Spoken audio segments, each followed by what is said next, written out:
여러분 안녕하세요. 찾아가는 새벽기도 시카고 예수사랑교회 조선영 목사입니다. 오늘도 변함없는 주님의 은혜와 평강이 저와 여러분의 삶의 종일 풍성하기를 기도합니다. 오늘 말씀은 요한복음 12장 1절에서 8절까지 말씀입니다. 제가 읽어드리죠. 6월절 엿새 전에 예수께서 베다니에 이르시니 이곳은 예수께서 죽은 자 가운데서 살리신 나사로가 있는 곳이라. 거기서 예수를 위하여 잔치할세 마르다는 일을 하고 나사로는 예수와 함께 앉은 자 중에 있더라. 마리아는 지극히 비싼 향유 곧 순전한 나드 한 근을 가져다가 예수의 발에 붓고 자기 머리털로 그의 발을 닦으니 향유 냄새가 집에 가득하더라. 제자 중 하나로서 예수를 잡아줄 가룟 유다가 말하되 이 향유를 어찌하여 300데나리온에 팔아 가난한 자들에게 주지 아니하였느냐 하니 이렇게 말하면 가난한 자들을 생각함이 아니요 그는 도둑이라 돈괴를 맞고 거기 넣는 것을 훔쳐 가미러라. 예수께서 이르시되 그를 가만두어 나의 장래할 날을 위하여 그것을 간직하게 하라. 가난한 자들은 항상 너희와 함께 있거니와 나는 항상 있지 아니하니라 하시니라. 아멘. 성경에 마리아와 마르다 이야기가 한 군데 더 나오는데요. 누가복음 10장 38절 이하의 내용입니다. 누가복음의 기록에서는 마르다가 예수님과 그 제자들을 자기 집으로 영접했다고 나옵니다. 그리고 예수님을 위해 음식을 대접하려고 분주했는데 그 자매 마리아는 일손을 돕지 않고 예수님 발치에 말씀을 들었던 내용이 있죠. 그 이야기와는 별개로 오늘 우리가 읽은 요한복음 12장에서 기록하고 있는 예수님을 위한 잔치는 마르다나 마리아가 초청하여 자신의 집에서 준비한 잔치가 아닙니다. 성경에 예수님께 향유를 부은 사건에 대해서 사복음서 모두에서 기록을 하고 있는데요. 장소와 초대한 사람에 대한 묘사가 모두 조금씩 다릅니다. 마태복음 26장 6절에 보면 예수께서 베다니 나병 환자 시몬의 집에 계실 때라고 기록했고 누가복음 7장 36절에서는 한 바리새인이 예수께 자기와 함께 잡수시기를 청하니 이에 바리새인의 집에 들어가 앉으셨을 때라고 기록했습니다.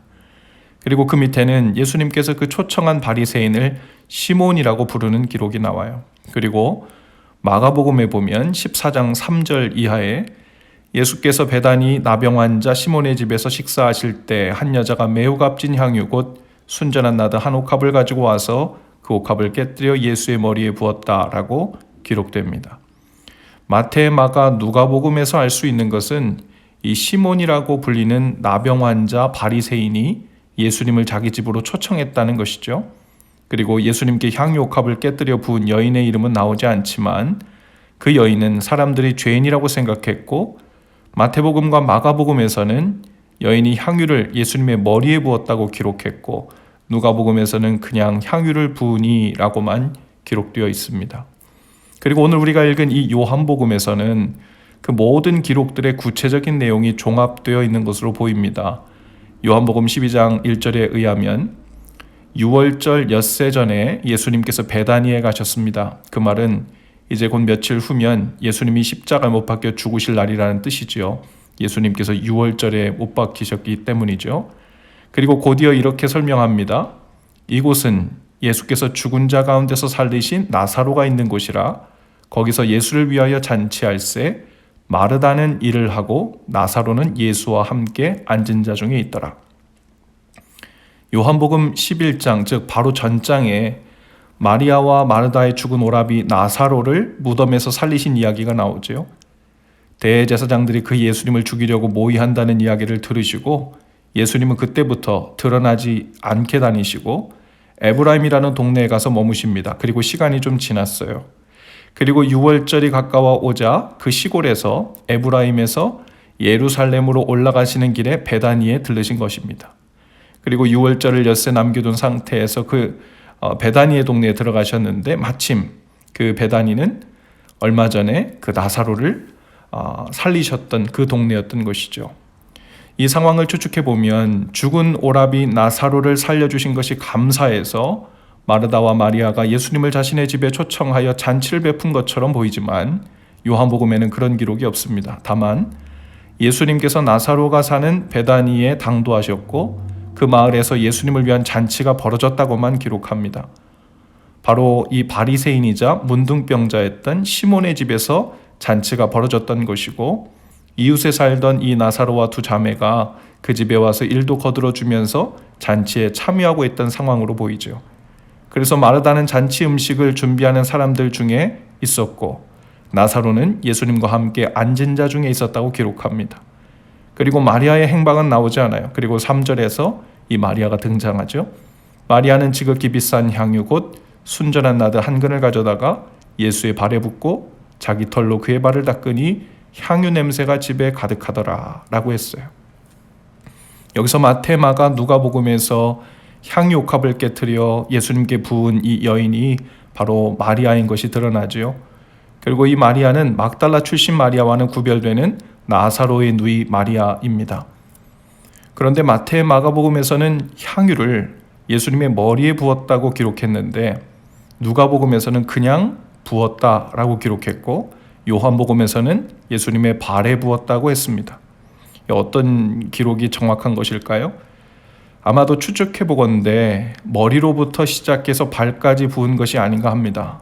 왜냐하면 당시에 유대 관습 중에는 귀한 손님을 맞을 때 향유 한두 방울을 손님의 머리에 떨어뜨리는 관습이 있었고, 손님이 식사하기 전에 손과 발을 씻을 물을 가져다 드리고 또 종들을 통해 그 손님의 발을 씻겨드리는 관습이 있었습니다. 아마도 마리아는 관습대로 머리에 향유를 조금 붓고는 또 관습대로 물을 떠다가 발을 씻기신 것이 아니라 나머지 남은 향유를 예수님의 발에 붓고는 물 대신 그 향유로 그 발을 씻겨드린 사건으로 보입니다.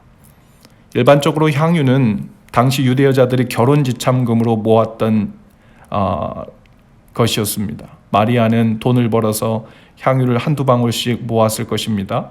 향유를 모을수록 결혼에 대한 꿈과 소망도 커져갔겠죠. 그 향유의 가치는 적어도 300데나리온이라고 했어요. 이 데나리온은 로마의 은화인데 노동자의 하루 품삯의 가치입니다. 300데나리오니까 적어도 300일, 1년치 연봉에 해당하는 가치 정도였다고 볼 수 있죠. 그러니 그 향유에는 마리아의 결혼과 가정 그리고 미래의 행복한 삶에 대한 꿈과 소망이 다 들어가 있다고 볼 수 있어요. 마리아는 결혼, 남편 그리고 미래에 대한 소망을 두고 그 향유를 바라보며 그 모으며 거기에 소망을 두었을 것입니다. 그리고 거기에 자신의 일생을 평생 헌신하며 살아온 것이죠. 그러나 마리아는 얼마 전 놀라운 광경을 보았습니다. 바로 자신의 죽은 오라비를 살려내신 이 예수님이 부활이요 생명이신 것을 머리로만 알다가 이제 눈앞에서 체험하고 굳게 믿게 된 것이죠. 이제 마리아는 남편이나 건설적인 미래에 대한 소망과 생명을 두고 살 것이 아니라 예수님이 참된 생명이며 부활이심을 체험적으로 알게 된 것입니다. 하나님의 아들이시자 메시아인 것을 거듭 확인하게 된 거죠. 이 마리아가 옥합을 깨트려 예수님의 발에 부었다는 사실은 자신의 소망과 미래와 생명을 모두 예수님께 부어드린 사건이었죠. 그리고 여성의 영광인 머리털로 가장 더러운 발을 씻기에 합당할 정도로 예수님이 자신에게 얼마나 존귀하고 소중한 분이신지를 드러내 보이고 고백한 것과 같죠. 예수님을 전적으로 신뢰하고 소중히 여기며 사랑하는 그 마리아의 그 전적인 헌신이 그 광경을 지켜보는 모든 자들 가운데 온 집안을 진하게 스며든 그 향유의 향기처럼 깊게 배어 진동했을 것입니다. 예수님은 이 일을 기록하여 복음이 전파되는 모든 곳에 함께 알리라고 하셨어요. 예수님께 자신의 삶과 생명 그리고 미래를 온전히 맡기는 고백으로 자신의 모든 것을 부어드리고 눈물과 머리털을 다 들여서 섬겨도 부족함을 느끼던 그 사랑의 마음을 후대에 믿는 자들이 본받기를 원하셨을 것입니다. 오늘 우리도 부활이요 생명이신 예수님을 만났고 믿는다고 고백합니다. 그 입술의 고백을 넘어 옥합을 깨트리고 내 삶을 부어드리는 고백이 있기를 바랍니다. 단순히 적금을 깨고 통장을 털어 다 헌금하는 일을 말하는 것이 아닙니다. 그 이상이어야죠. 어떤 사람은 적금은 깰 수 있어도 내 삶은 못 맡기는 사람이 있을 수 있어요. 내 자녀의 미래는 못 맡기고 내 집의 주인으로 주님을 모시지는 못할 수 있어요. 마리아처럼 나의 미래와 생명과 삶 전체를 맡기고 부활이자 생명이신 주님을 전적으로 신뢰하며 사는 그 믿음의 향기가 저와 여러분의 삶에도 향기롭게 그리고 진하게 배어 풍기는 날 되실 수 있기를 주님의 이름으로 축복합니다. 기도합시다. 주님, 부활이요 생명이신 주님을 향한 고백이 저희의 삶 어느 한 부분만이 아니라 삶의 영역 모든 구석구석에 진한 고백으로 진동하기를 원합니다.